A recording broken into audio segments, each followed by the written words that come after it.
যে বন্ধু যেন হয় আখিরাতের সাথী। বন্ধু হবে কিসের সাথী?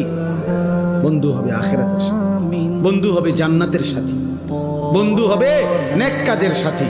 ঠিক আছে ইনশাআল্লাহ? নেক কাজের।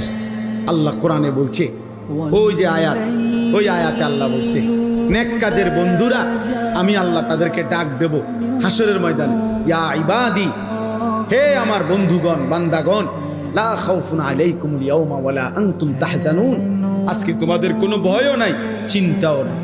এরপরে আল্লাহ বলবে উদখুলুল জান্নাতা আনতুম ওয়া আজওয়াজুকুম তুহবারুন। বাহ!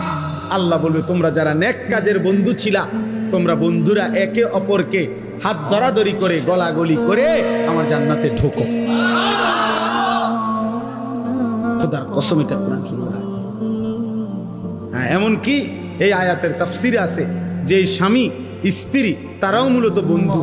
যদি তারা একজন আরেকজনকে নেক কাজের সহযোগিতা করত, স্বামী স্ত্রীকে নামাজের জন্য উঠাইছে, স্ত্রী স্বামীকে নামাজের জন্য উঠাইছে, স্বামী স্ত্রীকে নেক কাজের দিকে ডাকছে, স্ত্রী স্বামীকে নেক কাজের দিকে ডাকছে, এরাও বন্ধু।